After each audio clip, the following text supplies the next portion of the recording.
One other thing that happened on Raw this week, and I wanted to talk to you guys about this because I'm curious to get some different viewpoints on this one. The Carlito, I got to learn Chinese comment. A very, it was a joke, and he was playing a dumb guy. But some people got mad, and then WWE actually cut it off their digital videos of this. Phil, a joke, or is this more serious and were people warranted in getting upset?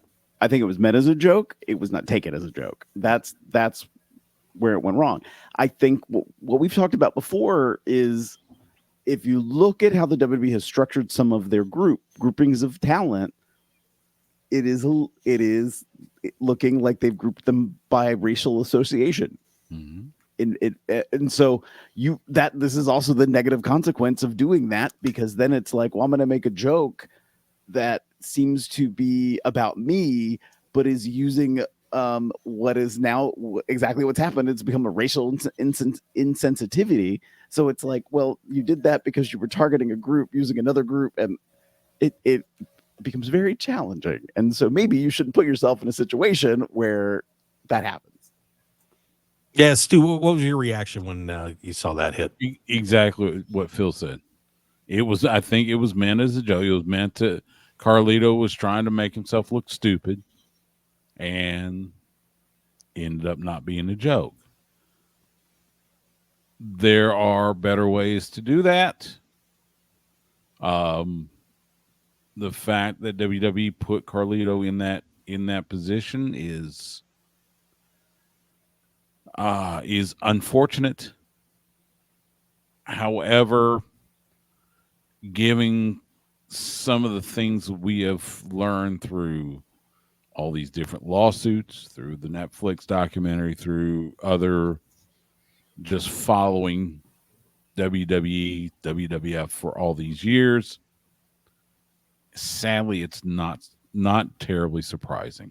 It's bad timing, and Doc, the WWE has been, I think, trying to get the message across that Carlito ad-libbed that line. I don't know, but what are your thoughts on that?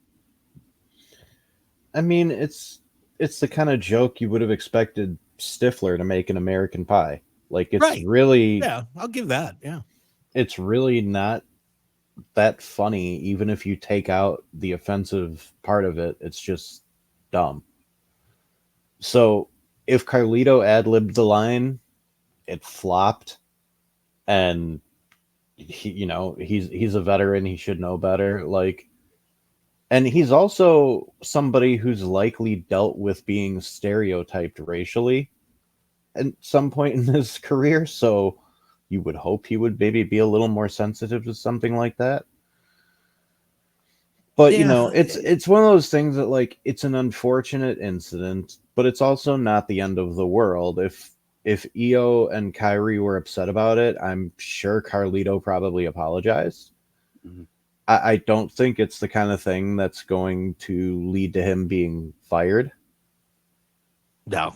Yeah, and I know that well, there was a report that they said that they weren't offended by the joke and, just let it go. But, who knows? That's a public statement as opposed to, what did you just say? And getting beat up in Gorilla. Mm-hmm. So, yeah, but, some goofy stuff going on in WWE. But it was funny, Phil, and before we get away from it and move on, you mentioned about how a lot of the groups in WWE seem to be put together by race. And, I get it to a point because there is a marketing standpoint to that.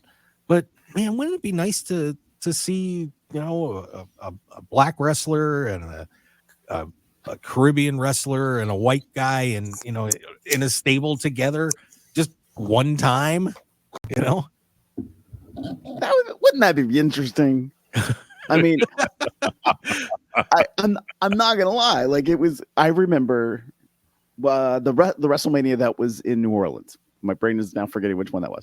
It's either 30 or 34. And I went. I think the later one. Okay, 34. Yeah. I was down there because I was involved with other events that were down there that weekend, and I go check out New Orleans. I came down a few days earlier, like, hey, I want to go visit the town.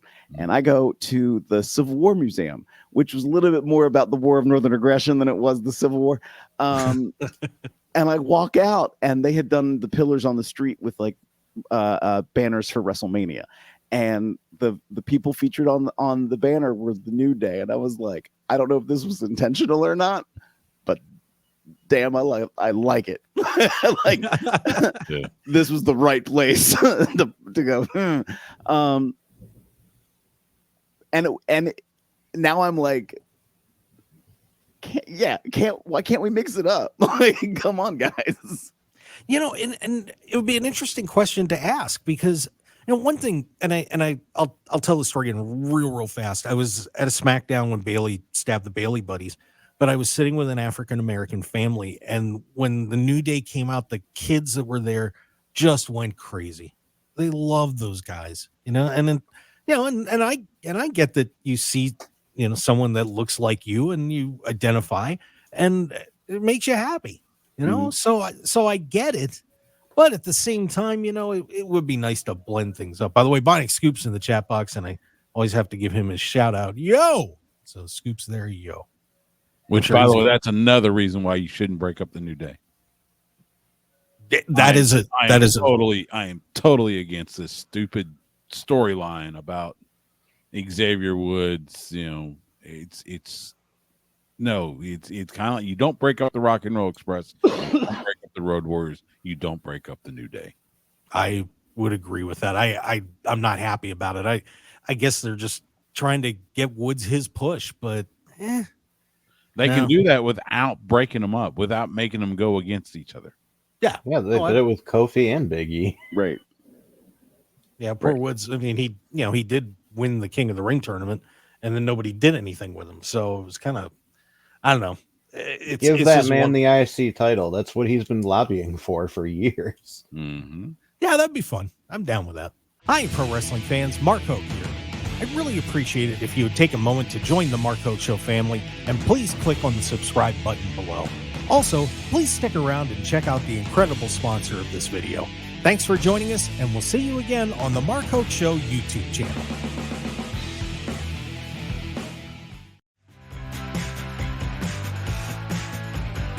Hey there, adventure seeker. Ready to unlock incredible hotel deals? Get a free membership and save up to 50%. Stay grand. Spend less. The simplest site. The best unpublished hotel deals. TheTravelShark.com.